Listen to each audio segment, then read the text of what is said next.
What's going on, everyone? Jack here from Hapchrome, and this is the Skyrover X1, and this is the DJI Mini 4 Pro. Now, this video is not a comparison of these two drones, but rather I want to talk about this Skyrover and whether or not this is a drone you should purchase. Now, I think it's impossible to not reference the Mini 4 Pro because, well, yes, they're very similar, but they're not the same. At the end of the video, I'll talk about the 10 things that make this Skyrover different or unique from this Mini 4 Pro. But the goal here is to help you decide, should you buy this drone? First, I want to talk about what the Skyrover is. This is an ODM product. It is built and manufactured in Malaysia by DJI and then sold to Skyrover or whoever owns that company. And then they do the marketing, the branding, and then they sell it on Amazon. Now, it's only available in the United States as far as I know, and it's only available on Amazon. Now, the Skyrover here essentially shares all the same specs as the DJI Mini 4 Pro.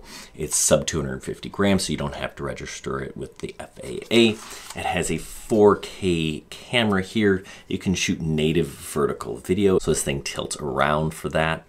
You've got omnidirectional obstacle avoidance. It has a 15,000 meter range. That's like 9 miles, 32-minute flight time, GPS, and a bunch of intelligent flight modes. And the first thing I think you need to consider is this a decent value? Now, right now, it's really hard to get a DJI drone. They're not for sale on their website. They're in and out of stock on Amazon. And right now, this guy is available. And sometimes they say the best ability is availability. And this one is available. And it's not like ridiculously priced. It's $750 or $900 for the Fly More combo. There's actually coupon codes running on Amazon right now to reduce those prices. Whereas if you can find a Mini 4 Pro brand new, it's going to cost you close to 2 G's. So yes, it's available and it's not ridiculously priced.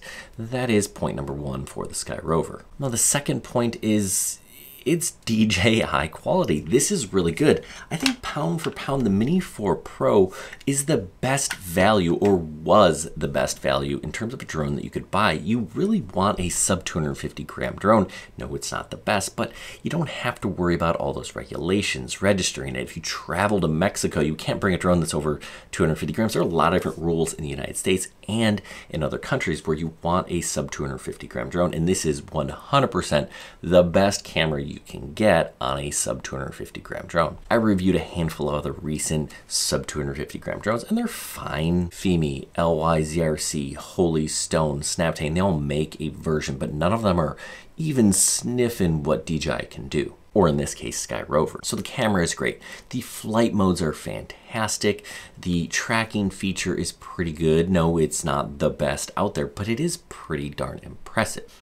So here I'm doing some active track, just following myself, but I'm walking through the trees, under the trees, around the trees, making this difficult for it to follow me intentionally because I want to see how it would do. And it reacts much like most DJI drones do. It does a pretty decent job, but at some point it will lose me, and I'm going to go until that happens. And actually, it didn't lose me here. It just decided the path was too narrow. You can see that there.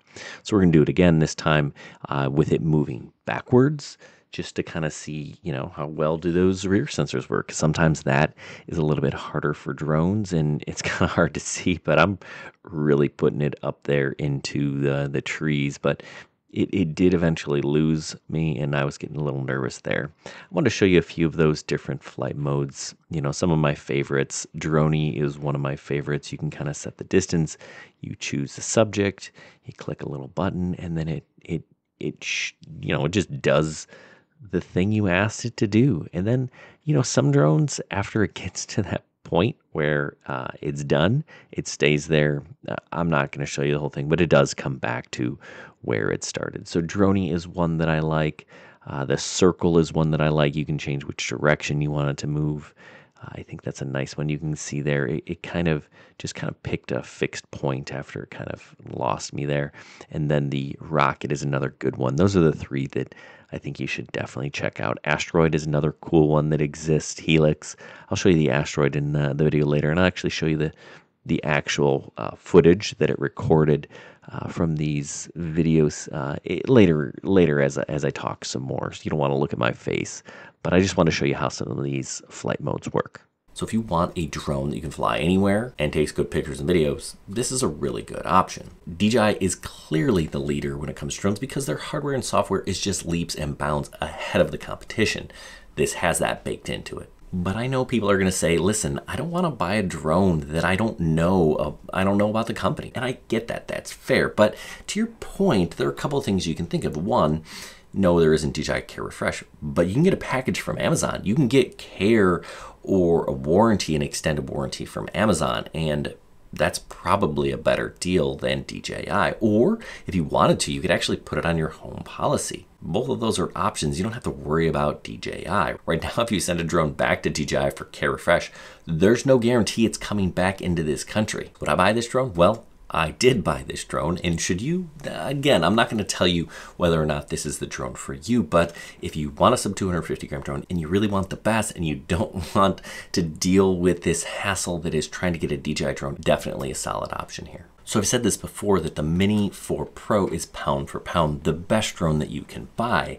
And this one, the Skyrover, is very similar, but they're not the same. So let me just run down 10 things that make this Skyrover a little bit different than the Mini 4 Pro so that you can really kind of understand what you're getting.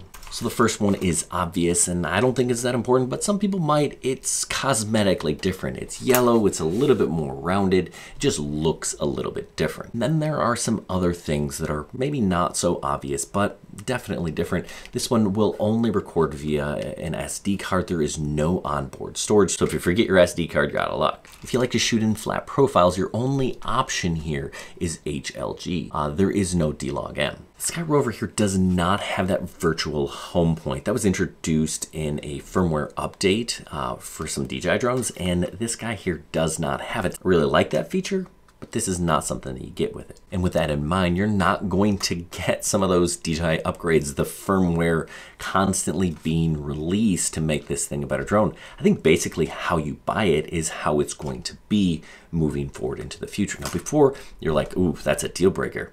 I still fly and I still train students on a DJI Mini 1, the original, the Mavic Mini. That was released in October of 2019, and I fly that thing every year multiple times with students, and it's still going. Buy a bunch of batteries and you should be good, right? These things, you're not crashing them on the regular, or you shouldn't be. To the next point, there's no DJI Care Refresh, but you can, of course, like I said before, pick up a policy through your insurance or through Amazon. Another thing that is kind of a bummer, you know, these batteries, while they look similar, they're not compatible. I was able to charge this battery with my DJI Hub, but I don't recommend it. I had to really cram it in there. If you know anything about LiPo batteries, you don't mess with them.